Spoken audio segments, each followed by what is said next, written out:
Hello students, welcome back to my YouTube channel. Here I am with the new video, that is part 2 of chapter 4 structure of the atom. Yes बेटा, जब हम atom के structure की बात करते हैं, आपको मैंने बताया था पार्ट 1 में डिफरेंट साइंटिस्ट ने अपने अपने एटॉमिक मॉडल दिए थे कि एटम का स्ट्रक्चर ऐसा है। फिर दूसरे साइंटिस्ट आए, उन्होंने बोला, रदरफोर्ड जो थे उन्होंने बोला कि एटम का स्ट्रक्चर ऐसा है, जो सब एटॉमिक पार्टिकल्स हैं उनका अरेंजमेंट की उन्होंने बात की थी कि इलेक्ट्रॉन्स यहाँ पे मिलते हैं, प्रोटॉन्स यहाँ मिलते हैं। क्लियर? तो हमने यहाँ देखो थॉमसन के मॉडल की हमने बात कर ली थी पार्ट 1 में।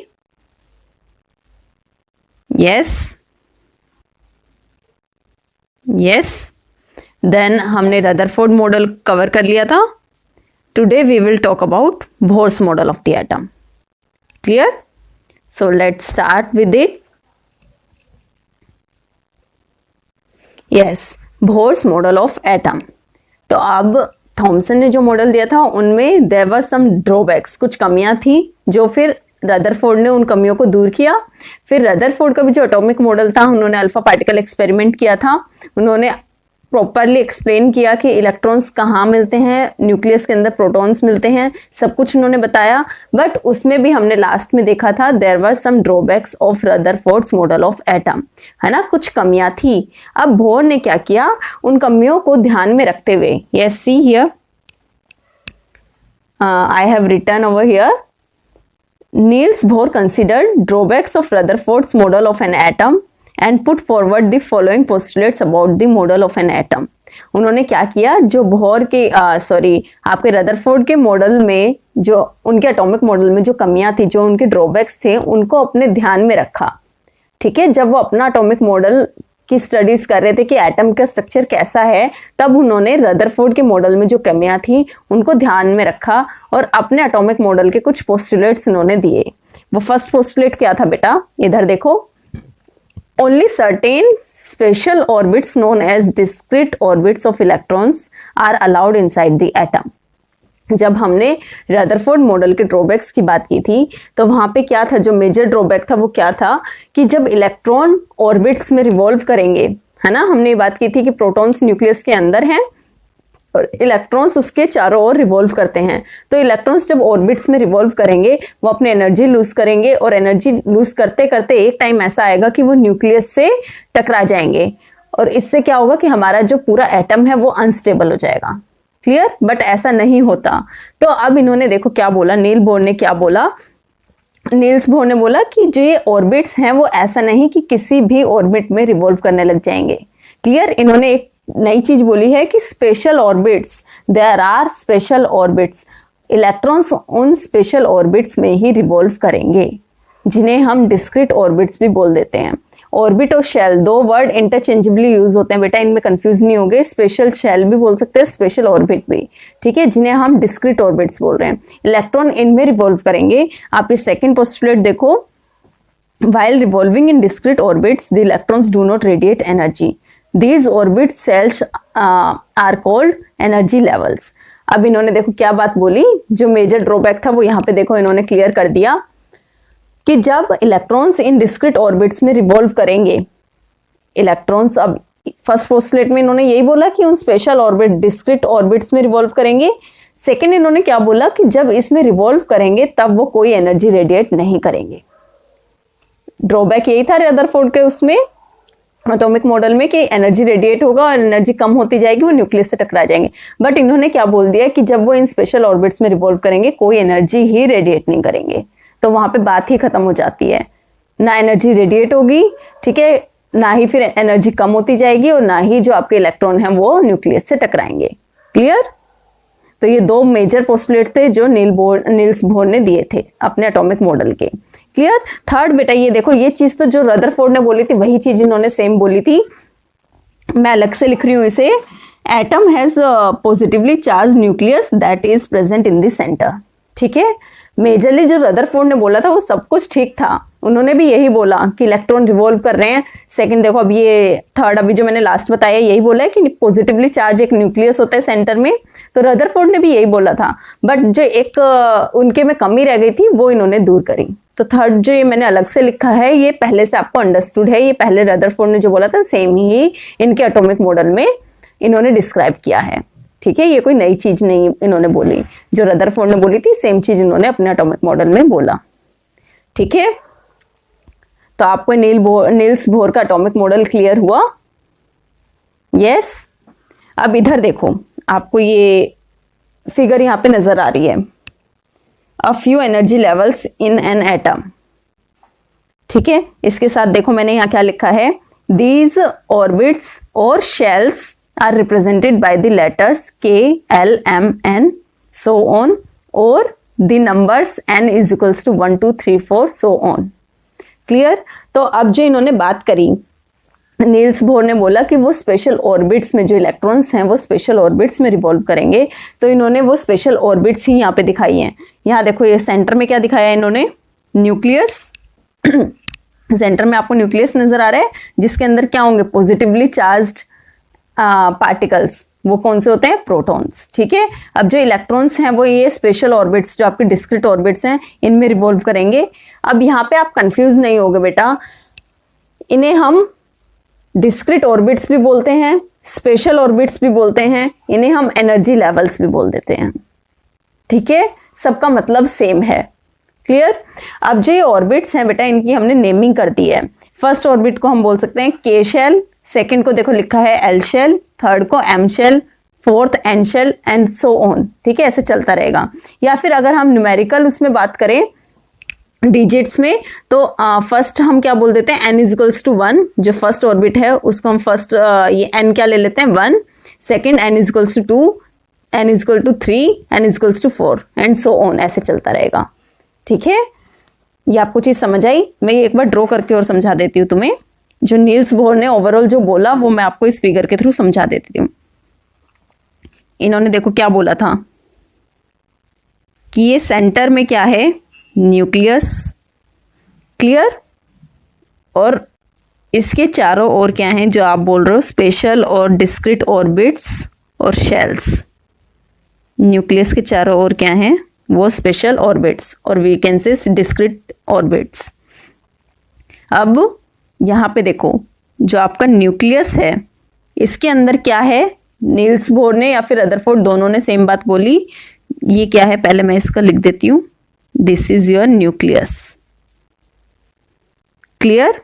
अब न्यूक्लियस के अंदर क्या मिल रहा है आपको, प्रोटॉन प्लस न्यूट्रॉन। एक न्यू आप यहाँ पे सब एटॉमिक पार्टिकल की बात सुन रहे हो, न्यूट्रॉन। इसके बारे में आगे हम पढ़ेंगे, इससे नेक्स्ट टॉपिक में न्यूट्रॉन ही लूंगी, उसमें आपको न्यूट्रॉन के बारे में मैं अच्छे से बताऊंगी। क्लियर? पहले आपको ये तो पता ही है कि न्यूक्लियस आपका क्या होता है, पॉजिटिवली चार्ज, क्योंकि वहां पे क्या है, प्रोटॉन, जिनके पास कौन सा चार्ज होता है, पॉजिटिव। ठीक है, अब बात हुई क्या बच गया, इलेक्ट्रॉन। ठीक है, इलेक्ट्रॉन अब इन्होंने क्या बोला, ये जो स्पेशल ऑर्बिट्स हैं इनमें रिवॉल्व कर रहे हैं। क्लियर? ये चीज क्लियर हुई आपको?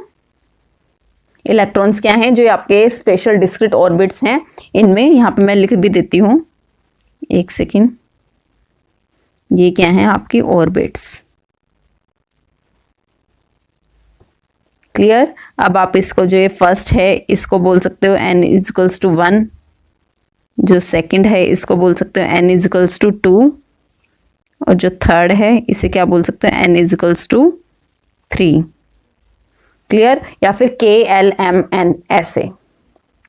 तो आपको नील्स बोर ने जो एटॉमिक मॉडल की बात की वो एकदम क्लियर हुई। Okay, next let's talk about neutrons. Neutrons के बारे में फर्स्ट पॉइंट जो मैंने लिखा है, दिस इज नो चार्ज। ठीक है, पहले सारे पॉइंट आप देख लो। No charge, second one, mass nearly equal to that of a proton, third one, present inside nucleus of all atoms except hydrogen. तो आपका जो न्यूट्रॉन है सॉरी, इस पे कोई चार्ज नहीं होता। ये मैंने आपको चैप्टर के स्टार्टिंग में पार्ट 1 में भी आपको क्लियर कर दिया था, सब एटॉमिक पार्टिकल्स की, जहां हमने बात की थी। प्रोटॉन्स के पास पॉजिटिव चार्ज होता है, इलेक्ट्रॉन्स के पास आपको पता है नेगेटिव चार्ज होता है, बट न्यूट्रॉन्स के पास कोई चार्ज नहीं होता, नाइदर पॉजिटिव नॉर नेगेटिव। ठीक है, नो चार्ज। सेकेंड क्या लिखा है, mass nearly equal to that of a proton. इसका मास, इलेक्ट्रॉन्स का मास मैंने बताया था नेग्लिजिबल होता है। ठीक है, प्रोटॉन और न्यूट्रॉन के कंपैरिजन में आपका जो इलेक्ट्रॉन का मास होता है वो नेग्लिजिबल होता है, बट न्यूट्रॉन का क्या लिखा है मैंने, प्रोटॉन के सेम, ठीक है, नियरली इक्वल होता है। आप प्रोटॉन और न्यूट्रॉन की बात करो तो नियरली दोनों के पास इक्वल मास है, ठीक है। Third, present inside nucleus of all atoms. जैसे प्रोटॉन्स न्यूक्लियस के इनसाइड उसके अंदर मिलते हैं, ऐसे ही न्यूट्रॉन्स भी प्रोटॉन्स के साथ न्यूक्लियस के अंदर मिलते हैं, बट ये सब एटम्स में मिलेंगे, हर एक एलिमेंट के एटम में मिलेंगे, चाहे वो हीलियम है, ऑक्सीजन है, नाइट्रोजन है, एल्यूमिनियम है, सोडियम है, कोई भी एलिमेंट है सबके एटम्स में मिलेंगे एक्सेप्ट हाइड्रोजन। हाइड्रोजन के न्यूक्लियस में प्रोटॉन्स होते हैं only, no neutron is there. Hydrogen की, ये आपसे क्वेश्चन कई बार पूछ लेते हैं कि कौन से एटम या फिर कौन से एलिमेंट के एटम्स में न्यूट्रॉन्स नहीं मिलते, तो हाइड्रोजन के न्यूक्लियस के अंदर ओनली प्रोटॉन्स होते हैं, वहां पे न्यूट्रॉन्स आपको नहीं मिलते। क्लियर? नेक्स्ट आ जाओ बेटा। अब जो मैंने बात की, पहले देखो ये क्या लिखा है, how are electrons distributed in different orbits, ठीक है। अब हमने बात की कि इलेक्ट्रॉन्स न्यूक्लियस के चारों ओर, वो रदरफोर्ड ने भी बोला था और नील्स बोर ने भी बोला कि इलेक्ट्रॉन्स न्यूक्लियस के चारों ओर रिवॉल्व करेंगे, बट ऐसा नहीं है कि वो उनकी मर्जी से, अपनी मर्जी से किसी में भी, एक ऑर्बिट में 2, एक में 6, एक में 15, कैसे भी अपना मन कर रहा है, एक ऑर्बिट में ज्यादा है कम है, जो भी अपनी मर्जी से रिवॉल्व नहीं कर रहे हैं। कुछ रूल्स होते हैं, ठीक है, उन रूल्स के अकॉर्डिंग उनका डिस्ट्रीब्यूशन हुआ है कि फर्स्ट ऑर्बिट में कितने इलेक्ट्रॉन्स आएंगे, सेकंड में कितने, थर्ड में कितने। There are some rules, okay, we will talk about those rules now, ठीक है। तो देखो यहाँ पे क्या लिखा है, the following rules are followed while distributing the number of electrons in different energy levels. कुछ रूल्स हैं इन इलेक्ट्रॉन्स को डिस्ट्रीब्यूट करने के लिए। ये इलेक्ट्रॉन्स रिवॉल्व कर रहे हैं, ये तो हमें पता है कि न्यूक्लियस के चारों ओर कुछ स्पेशल डिस्क्रीट ऑर्बिट्स हैं, या फिर जिन्हें हम एनर्जी लेवल्स बोल सकते हैं, हमें ये तो पता है कि उनमें रिवॉल्व कर रहे हैं, बट कुछ रूल्स हैं, उनके अकॉर्डिंग इनका डिस्ट्रीब्यूशन हुआ है, ठीक है। तो यहाँ पे देखो फर्स्ट रूल क्या लिखा है, the maximum number of electrons present in a shell is given by the formula 2n²।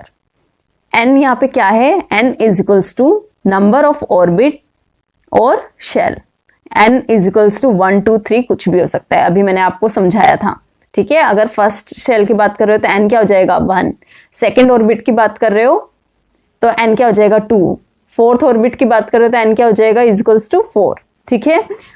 तो एक ऑर्बिट में मैक्सिमम कितने इलेक्ट्रॉन आ सकते हैं, ठीक है, वो किससे डिसाइड होगा, इस फॉर्मूला से, 2n²। इससे मैं आपको ये अच्छे से समझा देती हूँ। इधर देखो मैंने क्या बोला, maximum number of electrons present in a shell is given by the formula 2n²।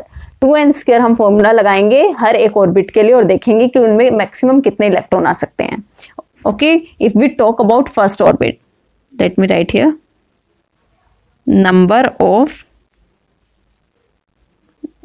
Electron in first orbit,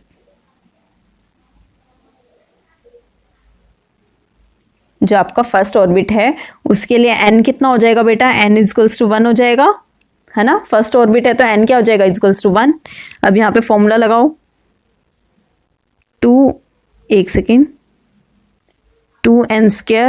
ठीक है, 2 इंटू, अब n कितना है 1, 1 का स्क्वायर, 2 इंटू 1, 1 का square is 1, 2 into 1 is equals to 2। Clear? तो आप क्या बोल सकते हो, 2 इलेक्ट्रॉन्स। पूरे इलेक्ट्रॉन्स वर्ड लिखने की जगह मैं यहाँ पे ओनली इसको ऐसे लिख देती हूँ, तो कंफ्यूज मत होना।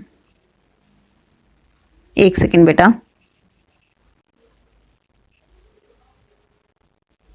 इसे इलेक्ट्रॉन पे नेगेटिव चार्ज होता है तो मैं इसे ऐसे शो कर देती हूँ। तो फर्स्ट ऑर्बिट में आपने देखा कितने आ सकते हैं, मैक्सिमम कितने इलेक्ट्रॉन्स आ सकते हैं, 2 इलेक्ट्रॉन। हाँ, in the same way if we calculate number of electrons for second orbit, कि second orbit में maximum कितने electrons आ सकते हैं, number of electrons in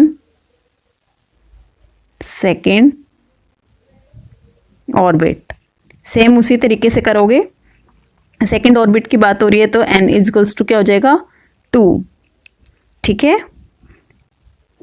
same formula 2n² 2 into N की जगह हम क्या डालेंगे 2 इसका स्क्वायर 2 इंटू 4 2 2 ज़ा 4 है ना 4 इंटू 2 8 तो आप लिख सकते हो 8 इलेक्ट्रॉन्स। यहाँ मैं पूरा लिख देती हूँ, यहाँ स्पेस है। ठीक है, तो सेकेंड ऑर्बिट में मैक्सिमम कितने इलेक्ट्रॉन्स आ सकते हैं 8। फर्स्ट ऑर्बिट में अगर आपके पास 3 इलेक्ट्रॉन है तो आप 2 से ज्यादा नहीं डाल सकते। क्लियर, जो थर्ड इलेक्ट्रॉन होगा उसको आप नेक्स्ट में ले जाओगे, क्योंकि वो मैक्सिमम कितने अकोमोडेट कर सकती है, ओनली 2 इलेक्ट्रॉन्स, 1 या फिर 2, मैक्सिमम 2।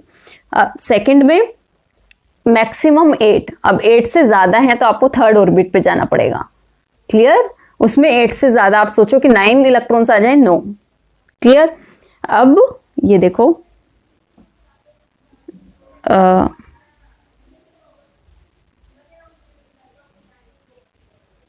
नंबर ऑफ इलेक्ट्रॉन्स इन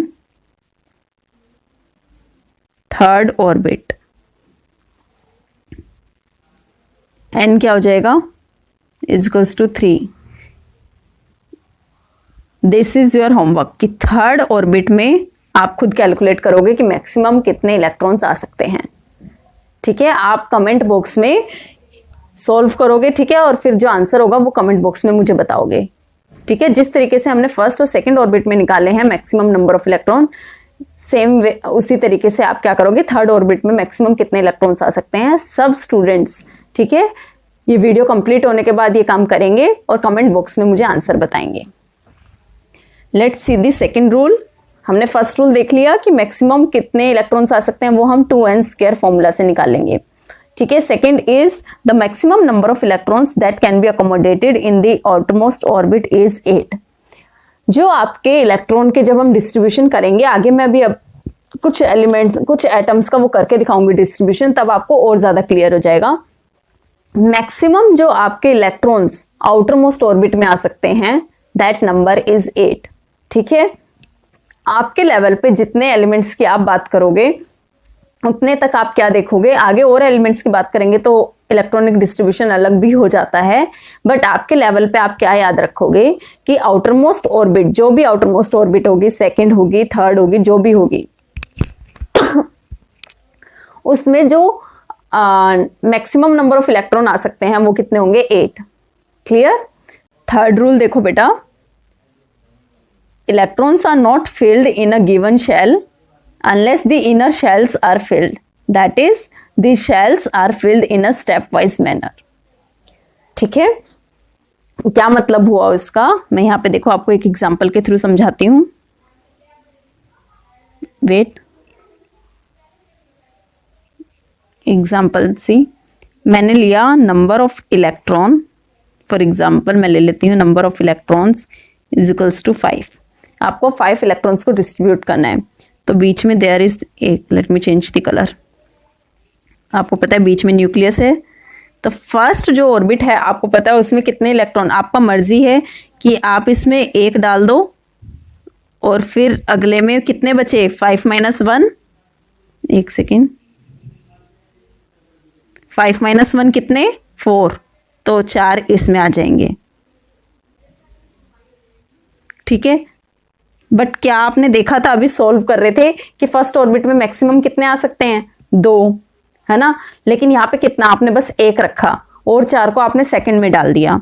दूसरा मैं क्या करूं, ये न्यूक्लियस है, फर्स्ट ऑर्बिट है, इसमें 1 इलेक्ट्रॉन, एक सेकेंड, 1 इलेक्ट्रॉन, 2 इलेक्ट्रॉन, 3, 4, 5, है ना। तो फर्स्ट केस में आपने क्या किया, फर्स्ट ऑर्बिट में ओनली 1 सिंगल इलेक्ट्रॉन डाला, जबकि इसमें मैक्सिमम 2 आ सकते थे, तो ये कंप्लीटली फिल नहीं हुई। उससे पहले आपने क्या किया, सेकंड को फिल करना स्टार्ट कर दिया, तो ये चीज गलत है। ठीक है, जब तक आपकी फर्स्ट ऑर्बिट, जो पहली ऑर्बिट है, वो कंप्लीट नहीं होती, उससे पहले आप सेकंड को फिल नहीं कर सकते। सेकंड कंप्लीट फिल नहीं हो सकती, उससे पहले नहीं होती, उससे पहले आप थर्ड नहीं कर सकते। ठीक है, जो ये ऑर्बिट्स फिल होती हैं ये एक स्टेप वाइज मैनर में फिल होती हैं। ठीक है, पहली कंप्लीट फिल होगी, फिर सेकंड कंप्लीट फिल होगी, फिर आप थर्ड पे जाओगे, थर्ड कंप्लीट होगी तो फोर्थ पे। ठीक है, तो आपने देखा फर्स्ट में ये 2 इलेक्ट्रॉन्स आ गए, मैक्सिमम फर्स्ट में 2 ही आ सकते हैं, अब इससे ज्यादा आ नहीं सकते। तब हमने क्या किया, थर्ड पे जाना शुरू किया और बाद वाले 3 इलेक्ट्रॉन्स को हमने थर्ड में डाला। ये चीज क्लियर हुई? तो ये वाला डिस्ट्रीब्यूशन क्या है, ठीक है। तीनों रूल्स आपको क्लियर हुए? यस। इन रूल्स के बेसिस पे देखो हम बात करते हैं distribution of electrons of some elements, ताकि आपको एकदम क्रिस्टल क्लियर हो जाए ये वाला कॉन्सेप्ट। ये काफी इंपॉर्टेंट कॉन्सेप्ट है, अगर ये क्लियर हो गया तो मैक्सिमम आप क्वेश्चन सोल्व कर पाओगे, ठीक है। और यहाँ पे अगर आप इसे क्रैम करने की कोशिश करोगे कि रट लो सबका इलेक्ट्रॉनिक डिस्ट्रीब्यूशन, तो वो आपका ही नुकसान है, उससे कोई फायदा नहीं होगा। चीजों को समझो, तीनों रूल्स को अच्छे से समझो और उसके बेसिस पे मैं आपको 2-3 की प्रैक्टिस करवा देती हूँ, फिर बचे हुए सबके आप खुद करोगे। क्लियर? तो यहाँ पे कुछ इलेक्ट्रॉन्स का डिस्ट्रीब्यूशन की हम बात करते हैं। Let's start with hydrogen.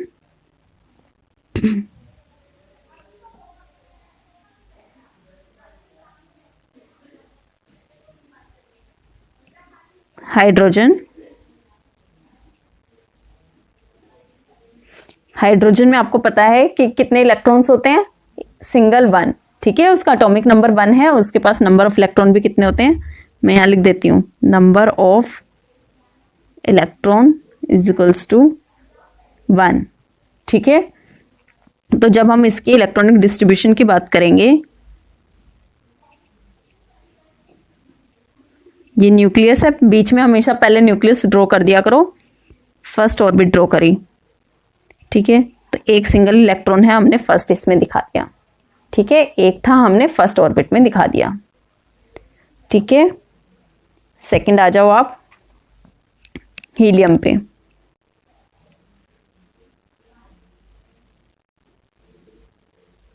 Helium के पास नंबर ऑफ इलेक्ट्रॉन्स कितने होते हैं बेटा, इज इक्वल्स टू 2, ठीक है। तो बीच में अगेन आपने वो न्यूक्लियस ड्रॉ करी, ऑर्बिट ड्रॉ किया, तो 2 इलेक्ट्रॉन हैं, 1 2, ठीक है। 2 इलेक्ट्रॉन है, फर्स्ट आ गया, फिर सेकंड आ गया, थर्ड आओ आप अब लिथियम पे, तब थोड़ा सा आपको समझ आएगा।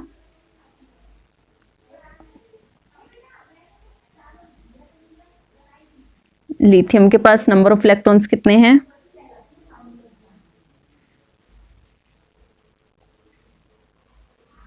Number of electrons is equals to 3। तो ये न्यूक्लियस देखो, न्यूक्लियस ड्रॉ करी आपने, फिर ऑर्बिट ड्रॉ करी, एक सिंगल ऑर्बिट यहाँ पे मैं पहले ही कर देती हूँ, एक सेकेंड। फर्स्ट में कितने आएंगे, 1 और 2। अब 2n स्क्वायर के अकॉर्डिंग, 2n स्क्वायर के अकॉर्डिंग फर्स्ट में आपको पता है 2 इंटू 1, 1 का स्क्वायर 1 होगा, 2। फर्स्ट में ओनली मैक्सिमम 2 इलेक्ट्रॉन आ सकते हैं, तो फर्स्ट में 1 2 2 आ गए, लेकिन टोटल हमारे पास कितने हैं, 3। 3 माइनस 2 1 इलेक्ट्रॉन, 1 इलेक्ट्रॉन अभी भी बच गया, तो 1 इलेक्ट्रॉन किस में आएगा, सेकेंड ऑर्बिट में, ठीक है। तो this is the electronic configuration distribution for lithium. Same आप ड्रॉ करोगे बेटा नियॉन के लिए, मैं 3-4 का आपको करके दिखा देती हूँ, फिर बचे हुए सारे एलिमेंट्स का आप खुद करोगे। Number of electrons is equals to 10, ठीक है। इसका एटॉमिक नंबर 10 होता है, number of electrons is equals to 10। तो न्यूक्लियस ड्रॉ करी, first orbit, second orbit, first में कितने इलेक्ट्रॉन, 1 2, टोटल कितने हैं 10, फर्स्ट में कितने आ गए, 2, 10 माइनस 2 8 इलेक्ट्रॉन्स हमारे पास रह गए, हाँ 8, 1 2 3 4 5 6 7 8। सेकंड में आपको पता है मैक्सिमम कितने आ सकते हैं, 8, तो ये 8 कंप्लीटली फिल हो गई। फर्स्ट में 2 प्लस बचे हुए 8 आपके सेकंड ऑर्बिट में आ गए। क्लियर? इस इलेक्ट्रॉनिक कॉन्फ़िगरेशन को बेटा आप ऐसे भी लिख सकते हो, ऐसे नियॉन लिख के, let me change the colour, neon लिख के 10 इलेक्ट्रॉन है तो 2 and 8, ठीक है। ऐसे या तो ड्रॉ कर दोगे या फिर ऐसे लिख सकते हो। इसके पास 10 इलेक्ट्रॉन है तो फर्स्ट में कितने आ गए, 2, सेकंड में 8। लास्ट में एक आपको करके दिखा रही हूं और सबकी आप खुद प्रैक्टिस करोगे। सोडियम,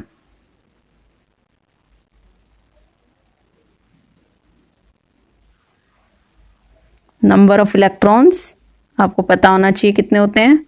इलेक्ट्रॉन एटॉमिक नंबर कितना है 11, तो नंबर ऑफ इलेक्ट्रॉन्स भी कितने हो जाएंगे 11। Nucleus, first orbit, second orbit.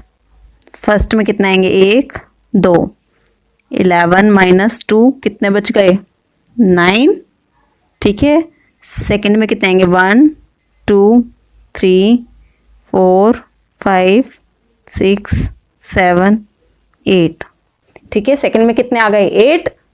अब 9 थे हमारे पास टोटल, 11 थे, 2 फर्स्ट में आ गए, बचे हुए 9, ठीक है। 9 में से अब कितने आ गए सेकंड में 8, अभी भी कितने बच गए, एक सिंगल इलेक्ट्रॉन अभी भी बच गया, तो हमें क्या करना पड़ेगा थर्ड ऑर्बिट ड्रॉ करनी पड़ेगी। लास्ट का जो एक इलेक्ट्रॉन है वो किस में आएगा थर्ड में। क्लियर हुआ? क्योंकि सेकंड में आपको पता है मैक्सिमम कितने इलेक्ट्रॉन्स आ सकते हैं 8 से ज्यादा आपका मन करता है कि एक ही बचा इसी में आ जाए, no. According to the rule 2n² के अकॉर्डिंग हमने देखा सेकंड में 8 आ सकते हैं, तो अब जो बचा हुआ एक है वो किस में जाएगा थर्ड ऑर्बिट में। अगेन आप इसे भी ऐसे लिख सकते हो, सोडियम का 2, फर्स्ट में 2 है, सेकंड में 8 और लास्ट का 1 थर्ड में 2 8 1। क्लियर? ये आपको 5 एग्जाम्पल मैंने सोल्व करवा दिए हैं, बता दिया है अच्छे से। नेक्स्ट आप ये देखो, फिर मैं बताती हूँ आपको क्या करना है। आप ये फिगर देखो, इसमें सारे उनकी जो इलेक्ट्रॉनिक डिस्ट्रीब्यूशन है वो आपको यहाँ पे शो कर रखा है। फर्स्ट देखो हाइड्रोजन का, वही एक सिंगल है, एक इलेक्ट्रॉन है तो फर्स्ट ऑर्बिट में आ जाएगा। सेकंड देखो राइट हैंड साइड में हीलियम, 2 इलेक्ट्रॉन होते हैं, फर्स्ट ऑर्बिट में 2 आ गए। लिथियम में देखो 3 होते हैं तो फर्स्ट में 2 आ गए, बचा कितना 1, वो सेकंड ऑर्बिट में आ गया। बेरिलियम 4 होते हैं, फर्स्ट में 2 आ गए, बचे कितने 4 - 2 2, सेकंड में 2 आ गए। बोरॉन 5 होते हैं, फर्स्ट में 2 आ गए, 5 - 2 3, तो सेकंड ऑर्बिट में कितने आ गए, बचे हुए 3 इलेक्ट्रॉन। कार्बन 6 होते हैं, फर्स्ट में 2 इलेक्ट्रॉन आ गए, मैक्सिमम क्योंकि 2 ही आ सकते हैं, बचे कितने 6 - 2 4, सेकंड ऑर्बिट में कितने आ गए 4। नाइट्रोजन भी ऐसे, ऑक्सीजन का चलेगा। फ्लोरीन देखो 9 फर्स्ट में 2 आ गए, बचे कितने 9 - 2 7, तो सेकंड ऑर्बिट में 7 आ गए। नियोन का भी मैंने आपको बताया ही है। नेक्स्ट सोडियम भी बताया। मैग्नीशियम पे आ जाओ 12, ठीक है, तो फर्स्ट में कितने आ गए 2, अब 12 - 2 10, तो सेकंड में कितने आएंगे मैक्सिमम 8, अब भी कितने बच गए 10 - 8 2 बच गए, तो वो थर्ड ऑर्बिट में 2। एल्यूमिनियम में ऐसे लास्ट में 3 आ जाएंगे क्योंकि 13 होता है, तो फर्स्ट में 2, सेकंड में 8, बचे कितने 3, है ना, 2 + 8 10 हो गए, लेकिन टोटल 13 है, 3 बच गए, तो थर्ड ऑर्बिट में आपके कितने आएंगे 3। ऐसे आपका सिलिकॉन, फॉस्फोरस, सल्फर पे आ जाओ 16 होते हैं, तो फर्स्ट में 2, सेकंड में 8, बचे कितने 6, तो जो आपकी थर्ड ऑर्बिट है उसमें कितने आ जाएंगे 6। और आर्गन पे चले जाओ, लास्ट बता रही हूँ बेटा 18, ठीक है, तो फर्स्ट में आपके कितने होते हैं 2, सेकंड में 8 10 हो गए, लास्ट आपके कितने बचे 8, वो थर्ड ऑर्बिट में 8 आ जाएंगे। क्लियर? इसी के बेसिस पे देखो ये पूरी अब आपके लास्ट ये टेबल है। इस पूरे इसमें देखो लिखा भी हुआ है composition of atoms of first 18 elements with electronic distribution in various shells. जो आपका एटम्स हैं, फर्स्ट 18 एटम्स हैं, इसमें 2 और ऐड कर लोगे आप लास्ट में। पोटेशियम 19 पे आप लिखोगे पोटेशियम और 20 पे कैल्शियम। एटॉमिक नंबर 19 लिखो, पोटेशियम सिंबल लिखोगे के। क्लियर? एटॉमिक नंबर आपको बताया 19। कैल्शियम लिखोगे 20 पे, सिंबल लिखोगे सी, कैपिटल सी स्मॉल ए, सी ए, ठीक है। नंबर ऑफ प्रोटॉन्स, ऐसे पूरी टेबल कंप्लीट कर लोगे, ठीक है। इलेक्ट्रॉन का डिस्ट्रीब्यूशन खुद कर ही सकते हो। तो यहाँ पे देखो, अब ये टेबल को मैं बस थोड़ा सा आपको एक्सप्लेन कर दूं। फर्स्ट जो कॉलम है वो क्या है बेटा, नेम ऑफ एलिमेंट। आपको फर्स्ट 18 और 2 मैंने आपको ऐड करवा दिए, तो ये 20 एलिमेंट्स के नेम हैं। Hydrogen, helium, lithium, beryllium, boron, carbon, nitrogen, oxygen, fluorine, neon, sodium, magnesium, aluminium, silicon, phosphorus, sulphur, chlorine, argon, potassium, calcium. ठीक है, फिर नेक्स्ट आपको इनके सिंबल दे रखे हैं। हर एक एलिमेंट का सिंबल होता है, बताया था मैंने। सिंबल भी हमने कैसे डिसाइड किए थे, थर्ड चैप्टर में आपको पूरा एक्सप्लेन किया था। H है, हाइड्रोजन का H है, हीलियम का H E है, बोरोन का B है, नाइट्रोजन का N है, सोडियम का Na है। ठीक है, नेक्स्ट कॉलम है एटॉमिक नंबर का। इनके एटॉमिक नंबर आपको 1 to 20 सीरियल नंबर से याद होने चाहिए, ऐसे कि एटॉमिक नंबर 1 हाइड्रोजन, हीलियम का एटॉमिक नंबर 2, लिथियम 3, बेरिलियम 4। आपको ये 1 to 20 याद होने चाहिए। 10 पे मैं अगर पूछूं तो आपको याद होना चाहिए एटॉमिक नंबर 10 किसका होता है, नियोन। ठीक है, अदरवाइज आपसे क्वेश्चन सॉल्व नहीं होंगे। ठीक है, नेक्स्ट है number of proton, number of electron, neutron and third number of electron. तो ये आपको पता होना चाहिए। नंबर ऑफ एटॉमिक नंबर जो होगा, कंफ्यूज नहीं होंगे यहाँ पे, जो आपको एटॉमिक नंबर दे रखा है उतने ही प्रोटॉन्स होते हैं और उतने ही इलेक्ट्रॉन्स होते हैं। क्लियर?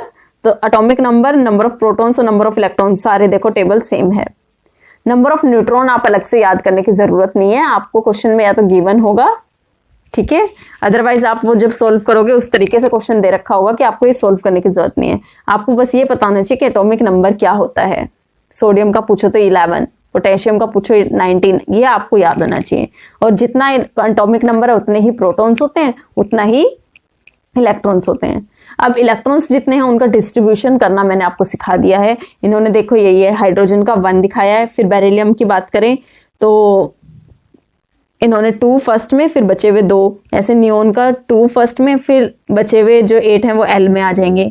हाँ, और इसके बेसिस पे इन्होंने वैलेंसी की हम नेक्स्ट पार्ट में इन डिटेल बात करेंगे कि वैलेंसी कैसे, ये जो टेबल में वैलेंसी दे रखी है ये क्या है प्रॉपरली। ठीक है, चैप्टर नंबर 3 में भी मैंने वैसे आपको एक्सप्लेन किया था वैलेंसी, ऑक्टोपस वाला एग्जांपल आपको याद होगा। बट अगेन मैं आपको इन डिटेल अच्छे से, ये टॉपिक आपका चैप्टर नंबर 4 का है, हम अच्छे से बात करेंगे। ठीक है, अब हम ये रिवाइज कर लेते हैं जो आज हमने कंटेंट कवर किया है। We started from Bohr's model of Niels Bohr's model of an atom. Niels Bohr ने क्या बोला था, उन्होंने रदरफोर्ड के ड्रॉबैक्स थे उसको कंसिडर करके अपने पोस्टुलेट्स दिए थे। ठीक है, तो जो कमी थी कि ऑर्बिट्स में जब रिवॉल्व करेंगे इलेक्ट्रॉन तो वो अपने एनर्जी रेडिएट करते रहेंगे, एनर्जी लूज करेंगे, एनर्जी कम होती जाएगी और वो इलेक्ट्रॉन्स क्या होंगे, फाइनली न्यूक्लियस से टकरा जाएंगे। ठीक है, तो इन्होंने क्या बोला कि ओनली स्पेशल ऑर्बिट्स में इलेक्ट्रॉन्स रिवॉल्व करेंगे। ठीक है, ऐसा नहीं, किसी भी ऑर्बिट्स में, स्पेशल ऑर्बिट्स में जिन्हें हम डिस्क्रीट ऑर्बिट्स बोल रहे हैं या फिर एनर्जी लेवल्स बोल रहे हैं, उनमें इलेक्ट्रॉन्स रिवॉल्व करेंगे। और जब इन ऑर्बिट्स में, डिस्क्रीट ऑर्बिट्स में इलेक्ट्रॉन्स रिवॉल्व करेंगे, कोई एनर्जी रेडिएट नहीं करेंगे, तो कोई मतलब ही नहीं होता कि वो न्यूक्लियस से टकराएं। ठीक है, वो ड्रॉबैक भी दूर हो गया और इन्होंने अपना एटॉमिक मॉडल दिया। अब एटॉमिक मॉडल में एक लास्ट मैंने वो भी बता दिया था कि जो आपका सेंटर में न्यूक्लियस है वो पॉजिटिवली चार्ज न्यूक्लियस सेंटर में होता है, जो कि रदरफोर्ड ने बोला था वही इन्होंने सेम बोला। ठीक है, हमने उसके बाद प्रोटॉन न्यूट्रॉन की बात की थी। जैसे प्रोटॉन्स आपके न्यूक्लियस के अंदर मिलते हैं, प्रोटॉन्स के साथ साथ न्यूट्रॉन्स भी न्यूक्लियस के अंदर मिलते हैं। प्रोटॉन्स पे पॉजिटिव चार्ज होता है, इलेक्ट्रॉन्स पे नेगेटिव, बट न्यूट्रॉन्स पे कोई चार्ज नहीं होता। इसका मास जितना प्रोटॉन का मास होता है नियरली उसके ही इक्वल मास होता है। ये हाइड्रोजन एटम के न्यूक्लियस में नहीं मिलते। न्यूट्रॉन्स हर एलिमेंट में, जैसे प्रोटॉन और इलेक्ट्रॉन मिलते हैं, हर एलिमेंट के एटम्स में मिलेंगे, बट हाइड्रोजन के एटम्स में ये नहीं मिलते। ठीक है, वहां पे न्यूक्लियस में ओनली प्रोटॉन्स होते हैं। ठीक है, अब नेक्स्ट इलेक्ट्रॉनिक डिस्ट्रीब्यूशन की हमने बात की थी। वो कुछ रूल्स होते हैं, उनके अकॉर्डिंग इलेक्ट्रॉन्स का डिस्ट्रीब्यूशन होता है डिफरेंट शेल्स में या फिर ऑर्बिट्स जिन्हें आप बोल सकते हो। ठीक है, फर्स्ट रूल था कि मैक्सिमम नंबर ऑफ इलेक्ट्रॉन्स किसी ऑर्बिट में कितने आ सकते हैं वो किससे डिसाइड होंगे, 2n² फॉर्मूला की हमने बात की थी। तो ये जब फॉर्मूला हमने अप्लाई किया, हमने देखा फर्स्ट ऑर्बिट में मैक्सिमम नंबर ऑफ इलेक्ट्रॉन्स 2 आ सकते हैं, 2, सेकेंड में 8। ठीक है, थर्ड मैंने आपको खुद आप सॉल्व करोगे और कमेंट बॉक्स में मुझे बताओगे। क्लियर, कि कितने maximum number of electrons third orbit में आ सकते हैं। फिर हमने सेकंड बात की थी कि आउटर मोस्ट जो शेल है या फिर ऑर्बिट है उसमें 8 से ज्यादा इलेक्ट्रॉन नहीं हो सकते। ठीक है, थर्ड था आपका कि इलेक्ट्रॉन्स एक स्टेप वाइज मैनर में फिल होंगे। इसका मतलब क्या है कि पहले वाली शेल जब तक कंप्लीट नहीं होगी तब तक आप नेक्स्ट पे नहीं जा सकते। ठीक है, ऐसा नहीं कि 3 इलेक्ट्रॉन है तो फर्स्ट में एक फिल किया, सेकंड में वो अब कंप्लीटली फिल नहीं हुई है, क्योंकि कंप्लीट तो तब होगी तब उसमें 2 आ जाएंगे, मैक्सिमम 2 अकोमोडेट कर सकती है वो। आपने एक इसमें डाल दिया और नेक्स्ट में 2, नो, ये चीज गलत है। फर्स्ट को कंप्लीट फिल करो, 2 इसमें डालो, फिर जो बचा हुआ एक है उसको सेकंड में डालो। ठीक है, फिर कुछ एलिमेंट्स की मैंने आपको प्रैक्टिस करवा दी थी कि इलेक्ट्रॉनिक डिस्ट्रीब्यूशन कैसे होगा। हाइड्रोजन, हीलियम था, लिथियम, नियोन एंड सोडियम। फिर हमने वो मैंने पूरा फिगर में आपको जो टोटल 18 इलेक्ट्रॉन्स का इलेक्ट्रॉनिक डिस्ट्रीब्यूशन समझा दिया, और लास्ट में हमने जो टेबल डिस्कस की। Clear? So this is all for today in part 3 we will talk about valency, then atomic number and mass number। ठीक है, तब आपको ये वैलेंसी एकदम क्लियर हो जाएगा, जो ये टेबल में लास्ट कॉलम था। ठीक है, if you are satisfied with the way I am teaching you, please press the like button and subscribe to my channel. Also बेटा इस वीडियो को ज़्यादा से ज़्यादा अपने फ्रेंड्स के साथ शेयर करो।